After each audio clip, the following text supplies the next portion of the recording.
William was 12 when he bought Garrik. It took him 6 months to get there, 6 months of hunting, harvesting, selling, and saving. The 72 gold from the goblin lair was a head start, but it wasn't enough for a quality dwarf smith. The good ones, experienced, healthy, skilled, ran 100 gold or more.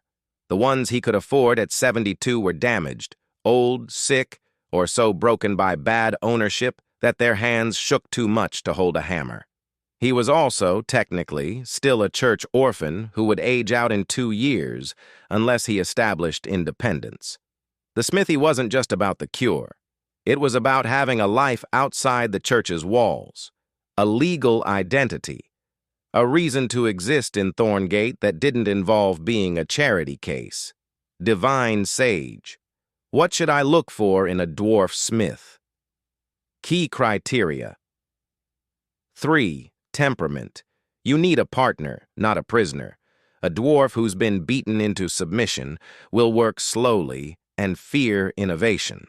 A dwarf with pride intact will work harder and accept lost techniques more readily. They'll recognize the quality of the knowledge. Price range. Your budget of 93 gold limits you to the mid-range market. Expect a dwarf in his 80s to 120s, middle-aged for their species, with moderate wear. Avoid anyone priced below 50 gold. That price signals problems. 80 to 120, middle-aged for a dwarf. William did the math on human-dwarf age equivalents. Dwarves lived roughly twice as long as humans, so a 100-year-old dwarf was comparable to a 50-year-old. The slave market operated on market days, every 2 weeks. William had visited enough times to know the layout. The holding area, the auction block, the broker's desks. He'd been a seller here once. Now he was a buyer. He wore his best clothes, which still looked like what they were. Church cast-offs, slightly too big, mended at the elbows. He'd washed his face, tied his hair back, and practiced looking older than 12. It didn't work. He still looked 12. But he carried himself with a stillness that most adults found unsettling, and unsettling was close enough to authoritative to open doors. "I'm looking for a dwarf smith," he told the broker at the specialty desk. "You're 12. I have the gold." That got her attention. She looked up, studied him with the same appraising eyes every broker used, not evaluating him as merchandise, but as a customer, assessing whether he was serious or wasting her time. Her eyebrows rose slightly. "That's not enough for a top-tier dwarf, but I have 3 in your range." She pulled a ledger from the stack beside her desk. "Come with me." The holding area was behind the market square, a clean, well-maintained stone building with individual rooms instead of pens. Thorngate's slave market was civilized, in the way that a well-designed slaughterhouse was civilized. The animals were comfortable. The process was efficient. Nobody had to feel bad about it. She opened the door. The dwarf inside was small, smaller than William expected, barely 4.5 feet tall, with a gray beard trimmed short and hands that looked like they'd been carved from oak. He sat on a bench, arms crossed, eyes fixed on the floor. "Torvin, this is a potential buyer. Show him your hands." Torvin held up his hands without looking at William. They were steady, calloused. The fingers were thick but precise, the hands of someone who'd spent decades doing detailed work. No tremors, no damage. 58, within budget. But something about Torvin bothered William. The dwarf hadn't looked at him once. His posture was closed, arms crossed, shoulders hunched, eyes down, the body language of someone who'd learned to make himself invisible, beaten into submission. Can he innovate? Work with unfamiliar techniques? "He follows instructions well," Dalla said. The second dwarf was named Haldrick, 110, 60 years of forging experience, freeborn, captured in a different orc raid, passed through 5 owners. Current price, 71 gold. Haldrick was the opposite of Torvin. He stood when the door opened, looked William directly in the eye, and spoke first. "Buying what?" "A smith." Haldrek's eyes narrowed. He was broader than Torvin, with arms like tree trunks and a beard that hung to his chest, streaked with gray and white. His hands were enormous, the kind of hands that could crush a man's skull or shape a hair-thin wire, depending on what the work required. Haldrek laughed. It was a short, harsh sound, not amusement, more like the bark of someone who'd heard something absurd. "A partner. You're 12 years old and you're talking about partnerships. Age is temporary. Skill is permanent. I have skills you don't. You have skills I don't. That's the basis of a partnership." "What skills does a 12-year-old have that a 60-year smith doesn't?" The words hung in the air between them. William watched the dwarf's expression shift, from skepticism to something sharper. Interest, wariness, the look of a man who'd just been told something impossible by someone who might be crazy or might be telling the truth. "You're lying," Haldrek said. "Ask me something, any forging question, something only a master smith would know." Star iron ore, formerly known as astrite, begins carbon bonding at 1,347 degrees. The bonding window is 23 degrees. Above 1,370, the crystal structure collapses and the ore becomes brittle.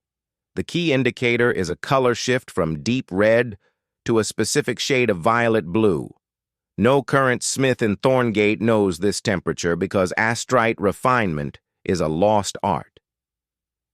1,347 degrees, William said. Bonding window is 23 degrees. Collapses above 1,370. You'll know you've hit the right temperature when the color shifts from deep red to violet blue. Haldrek's jaw dropped. Your master was right about the color. He just didn't have the precision instrumentation to measure the exact temperature. I do. You're 12. So you keep saying 71 gold. I'm worth twice that. I know, but 71 is what I have. Before we do this, the dwarf said, his voice low and careful, I have conditions. William raised an eyebrow. You're a slave.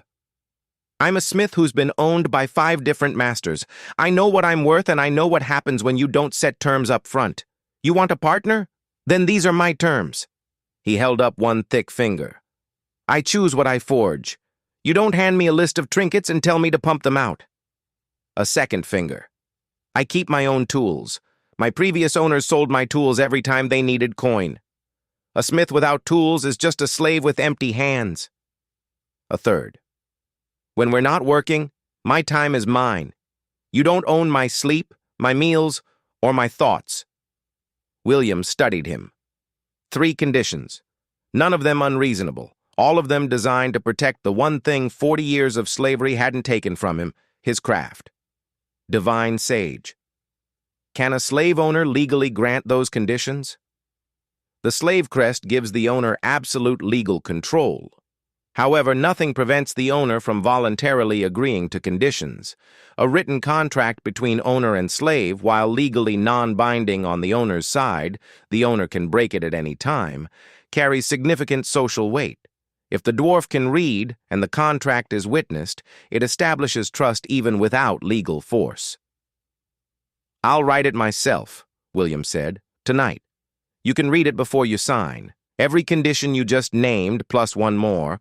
When the forge is profitable enough that I can buy your freedom outright, I will. The slave crest comes off. Garrik stared at him. 40 years. 5 owners. Not one had ever mentioned freedom. You're a strange one, I've been told. What? My name is Garrik, not Haldrek. That was my owner's name for me. My name is Garrik, son of Garin, of the Ironhollow clan. If we're partners, you use my real name. Garrik, William nodded. I'm William. No clan, no family, just William. The paperwork took the rest of the day. Dalla handled the transfer. 71 gold, signed, witnessed, stamped. The slave crest on Garrick's neck pulsed once, as ownership changed, the magic acknowledging the new bond. Garrik touched it reflexively, the way someone touches an old scar. William had, or sure, gold left. Not enough for a proper smithy setup. Not even close. Used forge structure, brick or stone. 8 to 12 gold if purchased used. Alternatively, you can build one from salvaged materials for the cost of mortar and fire bricks, approximately 3 gold. Anvil, used, 5 to 8 gold. Basic tools, hammers, tongs, files, punches, 4 to 6 gold used. Total minimum, approximately 25 gold. You have 22. 3 gold short. He could close the gap, sell the rest of his forest cash, skip meals, push the next herb harvest. A week, maybe 2, and he'd have enough. I know a place, Garrik said, reading his expression with the perceptiveness of a man who'd spent 40 years reading forge temperatures and metal colors. Old tannery on the east side, been empty for 2 years. Stone walls, good ventilation, brick floor. Needs cleaning, but the structure's sound. Owner's a merchant who'd let it go cheap. He doesn't want to maintain it. That brought the total to 20. 2 gold to spare. Can you start tomorrow? William asked. I've been waiting 40 years for someone to ask me that question. Garrik cracked his knuckles, a sound like walnuts being crushed. Show me the space. I'll tell you what we need. Not at the forge. They didn't have one yet. But William had convinced the church to let him apprentice with a craftsman as his age-out plan, which was technically true, and gave him permission to be out after dark. He brought Garrik to the old tannery, and the dwarf walked through the empty building like a doctor examining a patient. Stone walls, good, keeps the heat. Floors cracked here and here. We'll need to patch before we set the anvil. Chimney's intact. That's worth the 5 gold alone. He ran his hand along the back wall, feeling the stone the way he'd feel a piece of metal, reading its properties through touch and intuition. This wall, and he talked, quietly, efficiently, like a lecturer presenting a paper to a skeptical colleague. He described the temperature zones of a properly built forge, the primary combustion zone, the secondary heat zone, the precision zone at the edge, where delicate work happened. He explained how airflow could be controlled with adjustable dampers, a concept Garrik had never encountered but immediately understood, because the dwarf's innate temperature sense could feel exactly what William was describing. It's like you're reading my mind, Garrik muttered, studying the modified sketch. I've felt these zones. I just didn't have words for them. Someone did once, a long time ago. I found their notes. Garrik looked at him in the dim light of the empty tannery. The dwarf's eyes were sharp, sharper than they'd been in the holding room, as if the prospect of real work had rekindled something that 40 years of slavery had banked but never extinguished. You're a strange one, just William. I've been told. Garrik grunted. Didn't push. That was one of the things William would come to appreciate about him. The dwarf understood that some doors stayed closed for a reason, and knocking didn't earn you entry. All right. I'll need tools. Real tools, not the scrap the market passes off as equipment. I know a scrap dealer on the west side who sells broken tools for pennies. I can repair most of them myself. Give me 3 days and 10 silver. You have it. The mine east of Thorngate produces moderate-grade iron ore. Direct purchase from the mine is 30% cheaper than buying refined stock from the market. A cart of raw ore costs approximately 1 gold and will yield enough refined iron for 2 weeks of work. There's a mine east of town. Direct purchase 1 gold per cart. Garrick's eyebrows rose. You know the mine's prices? Most smiths buy from the middlemen and pay double. They shook hands again. The second handshake was different from the first. Less negotiation, more commitment. 2 people who'd found each other in a system designed to prevent exactly that. 3 weeks later, the forge was operational. The airflow, he said, running his first test heat. You can feel it. Every other forge I've used, you fight the heat. Too hot here, too cold there, constant adjustment. This one, he held his hand over the forge, eyes closed, reading the temperature with that innate dwarven sense. It's balanced. The heat goes where you need it. How did you know? Draft angles, William said. The chimney height relative to the forge mouth creates natural convection. The baffle here, he pointed to a stone slab set at an angle inside the forge mouth, redirects the secondary heat toward the work zone. Basic physics. Basic physics that no other smith in Thorngate has figured out in 200 years. Their first product was a simple iron knife. Not enchanted, not fancy, just a solid, well-balanced blade with a decent edge. Garrik forged it in 40 minutes. William watched every step, cross-referencing against Divine Sage's database, learning the practical reality of techniques he'd only known in theory. When the knife was finished, Garrik held it up to the light and turned it slowly. His expression was unreadable. "This is the best knife I've ever made," he said quietly. "And I made it with scrap iron, in a forge I built from garbage, with tools I repaired myself, in 40 minutes. They priced the knife at 8 silver, a fair price for a quality blade in Thorngate, slightly above the standard but justified by the craftsmanship. It sold within 2 hours at the market. The next day, they made 2 more. The orders came from everywhere.